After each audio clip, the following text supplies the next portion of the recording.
કચ્છ જિલ્લામાં નગરપાલિકા, તાલુકા પંચાયત અને જિલ્લા પંચાયતની ચૂંટણી ધીમે ધીમે નજીક આવી રહી છે અને પ્રચાર ચરમસીમાએ પહોંચ્યો છે, ત્યારે બંને પક્ષના સેનાપતિઓ પોતાની સેનાને દોરવણી આપી અને આ ચૂંટણી રૂપી યુદ્ધમાં કઈ રીતે વિજયી થવાય તે દિશામાં દોરવણી આપી રહ્યા છે. ત્યારે ચૂંટણીના આ યુદ્ધમાં કોંગ્રેસ પક્ષની જિલ્લામાં બાગડોર સંભાળી રહેલા શ્રી નરેશભાઈ મહેશ્વરી આજે આપણી સાથે આ ટોક શોમાં ઉપસ્થિત છે. નરેશભાઈ, સ્વાગત છે તમારું.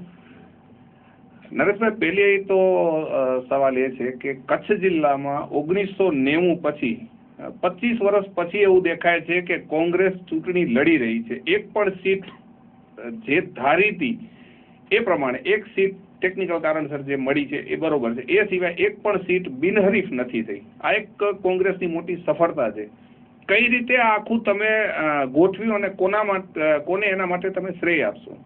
ખાસ કરીને અમારે પ્રદેશ કોંગ્રેસ સમિતિના પ્રમુખશ્રી અને પ્રદેશ હાઈકમાન્ડ અને પ્રભારીશ્રીઓના માધ્યમથી અમે ઘણા સમય પહેલાથી જ ચૂંટણીની તૈયારીઓ આરંભી ચૂક્યા હતા અને દરેક તાલુકા મથકો અને જિલ્લા પંચાયતની સીટ વાઇઝ જઈ અને લોકોની લાગણીને સાથે જોડી અને સિનિયરોનું માર્ગદર્શન લઈ અને એક ચોક્કસ રણનીતિ બનાવી અને ઉમેદવાર પસંદગીની કવાયત થાય અને સારા ઉમેદવારો લોકોની વચ્ચે મૂકીએ અને સારા સક્ષમ ઉમેદવારો જેને સેવાના માધ્યમથી અમે સત્તા સુધી પહોંચાડવા માંગીએ છીએ કે જેમના અંદરનું મૂળભૂત અમારો સિદ્ધાંત છે કોંગ્રેસ પક્ષ કે સત્તા માટે ક્યારે અમે કોંગ્રેસ પક્ષે કોઈ સમજોતા કર્યા નથી. સત્તા જરૂરી છે લોકોની સેવા કરવા માટે. એટલે મિશન સાથે અમે બધા તાલુકા લેવલ, શહેરના લોકો, જિલ્લાના આગેવાનો અને પ્રદેશ હાઈકમાન્ડ અને પ્રભારીશ્રીઓનું તમામનું સારું સંકલન કરી શક્યા છીએ અને એના કારણે એક સારી પ્રતિભાધારી ટીમ કચ્છ કોંગ્રેસે આજે લોકોની વચ્ચે મૂકી શક્યા છે. નરેશભાઈ, ગઈ વખતની ચૂંટણીને આજે આપણે યાદ કરીએ, કચ્છ જિલ્લામાં પ્રદેશના 8 થી 10 હોદ્દેદારો, એક પ્રમુખ, એક કાર્યકારી પ્રમુખ, 8-10 ઉપાધ્યક્ષોની ટોળી, 25-30 મહામંત્રીઓ, મંત્રીઓ, અન્ય હોદ્દેદારોની ટોળી. એટલે કોંગ્રેસ એક હોદ્દેદારોનો પક્ષ બન્યો હતો. આ વખતે આટલા હોદ્દેદારો, આટલા પ્રદેશના હોદ્દેદારો, આ બધી પરિસ્થિતિને પાર પાડવામાં આપને કોઈ મુશ્કેલી પડી છે ખરી? હું તમામનો આભાર વ્યક્ત કરું છું કે જે પ્રદેશ કક્ષાના સંગઠનમાં બેઠેલા આગેવાનો હોય, અમારા પૂર્વ MP હોય, પૂર્વ MLA છે અને તાલુકા કક્ષાએ લીડ કરી રહેલા તમામ આગેવાનો છે, એમને પક્ષના હિતમાં જ્યારે જ્યારે અમારે નિર્ણય લેવાની વાત આવે ત્યારે સાનુકૂળ નિર્ણય લીધો છે અને પક્ષને ફાયદો કેમ થાય એ રીતના પોઝિટિવ થિંકિંગથી જ સહયોગમાં રહ્યા છે. અને મને જે રીતે ગ્રાસરૂટથી સંગઠનનો પાર્ટીએ જવાબદારી આપી હતી અને એનો અનુભવનો લાભ પણ મને મળ્યો છે અને એ અનુભવના આધારે દરેક સિનિયરોને પણ માર્ગદર્શનથી અને નાના કાર્યકરોની જે લાગણી છે એ તમામને જોડવાનો જે પ્રયાસ કર્યો છે, જોડવાના પ્રયાસમાં અમે સફળ થયા છે. ત્યારે આવી કોઈ પણ મુશ્કેલી મને પડી નથી. નરેશભાઈ, આ વખતે એક બીજી પણ વાત જોવા મળે છે કે સ્થાનિક સ્વરાજ્યની સંસ્થાની ચૂંટણીઓ છે. ભારતીય જનતા પાર્ટી દ્વારા જે પ્રચાર થાય છે એમાં મોદીના નામે મત વધારે માંગવામાં આવે છે, આવી એક પરિસ્થિતિ દેખાય છે. એના વિશે આપ શું કહેશો અને કોંગ્રેસ કયા મુદ્દા લઈને લોકો સમક્ષ જઈ રહી છે? કેન્દ્રમાં જે ભારતીય જનતા પાર્ટીની સરકાર હોય અને કેન્દ્રમાં જે ભારતીય જનતા પાર્ટીના રાષ્ટ્રીય અધ્યક્ષ પણ ગુજરાતના હોય અને PM પણ ગુજરાતના હોય, ત્યારે જે અપેક્ષાઓ એમને જે જોઈ હતી લોકોએ એ નથારી નીવડી અને કોઈ લોકો ક્યાંય પણ સુખાકારી જેવું કંઈ લાગ્યું નહીં, કોઈ ઇમ્પ્લિમેન્ટ કંઈ સારા કામો ન થયા અને વિઝન કાંઈ દેખાણું નહીં. એના કારણે અત્યારે લોકોનો જોગ BJPમાંથી પાછો વળતો ચોક્કસ દેખાય છે અને પ્રજાએ આ વખતે બરાબરનું મન બનાવી લીધું છે.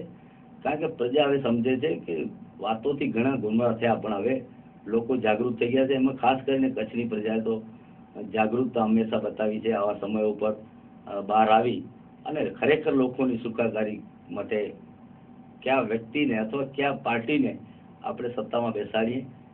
અને અમે પણ કચ્છની પ્રજાને વિશ્વાસ આપીએ છીએ કે સારું શાસન, ભ્રષ્ટાચાર મુક્ત શાસન કચ્છમાં સ્થાપાય અને જે લોકોના પાયાના પ્રશ્નો હોય, શહેરોમાં જે શહેરના નગરોની વાત કરીએ તો શહેરોમાં પણ પ્રાથમિક સુવિધામાં જ નિષ્ફળ નીવડ્યા છે અને ગામડાઓની વાત કરીએ તો એમાં પણ ખેતીના પ્રશ્નો છે, સિંચાઈના પ્રશ્નો છે, પશુપાલનના પ્રશ્નો છે, આજે ટ્રાન્સપોર્ટ ઉદ્યોગ છે, તમે રોજગારીનો મુદ્દો જોઈ લો. આજે કચ્છમાં એમ માને છે કે ઉદ્યોગો આવ્યા પણ એના ભાગે કચ્છના ભાગે તો એમના ધુમાડા જ આવ્યા છે.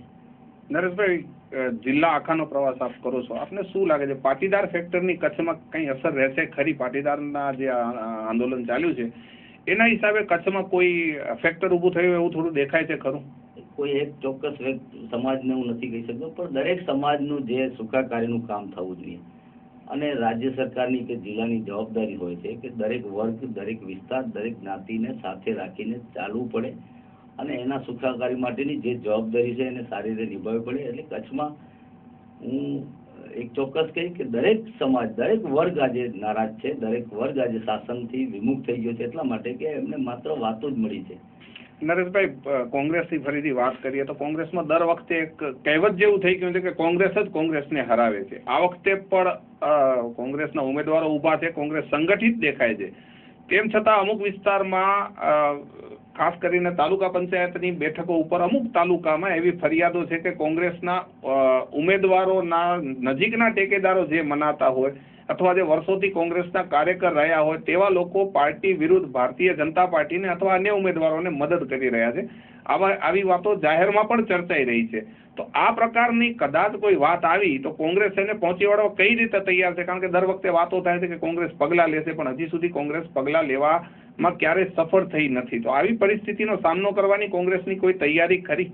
કે જે રીતનું અમારું સિલેક્શન થયું છે, દરેક સિનિયરોને સાથે રાખ્યા છે. તાલુકા કક્ષાના જે અમારા કાર્યકરો છે, સંગઠન સાથે જોડાયેલા આગેવાનો છે, એમને પણ પૂરેપૂરા વિશ્વાસમાં રાખ્યા છે અને જ્યાં જ્યાં જરૂર પડે ત્યાં એકથી વધારે ઉમેદવારો હતા ત્યાં અમે ત્યાં લોકલ લેવલે પર સમજાવવાના પ્રયાસો કર્યા અને એમાં સફળ રહ્યા.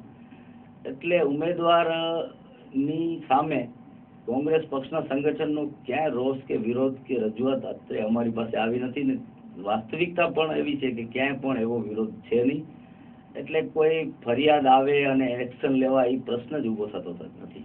નરેશભાઈ, એક બીજી પણ વાત છે. આપે કહ્યું કે લોકોના પ્રશ્નો ઉકેલવા માટે છેવટ સુધી કોંગ્રેસ લડશે, પણ એક લોક ફરિયાદ છે કે કોંગ્રેસ પ્રશ્ન ઉપાડે છે પણ એના અંત સુધી નથી જતી. જેમ કે વાત કરે ટોલ નાકાની, તો કોંગ્રેસે આંદોલન શરૂ કર્યું 3 દિવસ, 4 દિવસ, 5 દિવસ, પછી આંદોલન પૂરું થઈ ગયું. અદાણીના મુદ્દે કોંગ્રેસના લીડરોએ કોંગ્રેસે એક મુવમેન્ટ ચાલુ કરી, 3 દિવસ, 4 દિવસ પૂરું થઈ ગયું. જનરલ હોસ્પિટલના પ્રશ્ને ચાલુ કર્યું, મહિના 2 મહિના, સમિતિ બની. આજે સમિતિ ક્યાં છે એ લોકોને ખબર નથી. આ એક જૂની એક ફરિયાદ છે લોકોની. તો આ અંગે શું કહેશો તમે? લોકશાહીમાં રજૂઆત કરવી, એના સામેના દેખાવ કરવા, હક માંગવો એ તમામ વિરોધ પક્ષોનો અધિકાર છે, સરકાર કોંગ્રેસની હોય કે ભાજપની હોય. ત્યારે આપ શ્રી નરેન્દ્રભાઈ મોદીના શાસન પછીના વિધાનસભાનો જે કંઈ સરવૈયું જોશો, વિરોધ પક્ષને ક્યાંય અવાજ ઉઠાવવાનો તક પણ આપી નથી. જ્યારે વિધાનસભા થઈ છે ત્યારે વિરોધ પક્ષને કેમ સસ્પેન્ડ કરવા એ પ્રયત્નો થયા છે અને જિલ્લા પંચાયત, તાલુકા પંચાયત ત્યારે પણ કોંગ્રેસ પક્ષના અને નગરપાલિકા હોય તો કોંગ્રેસ પક્ષના લીડર પોતાની રીતે પક્ષની વાત, પ્રજાલક્ષી પ્રશ્નોની વાત રાખી છે. પણ આ ભારતીય જનતા પાર્ટીનું એક માનસ રહ્યું છે કે ગમે પ્રકારનો વિરોધ થાય, આખરે વિરોધને ડિસ્કસ કરીને રસ્તો કાઢવાનો એમની પાસે કોઈ વિઝન હતું જ નહીં અને ક્યારે પણ એ પ્રયત્ન કર્યા નથી. અને એના કારણે કોંગ્રેસ પક્ષે વિરોધો કર્યા છે પણ વિરોધોમાં ક્યાંક સફળતા નહીં મળી હોય.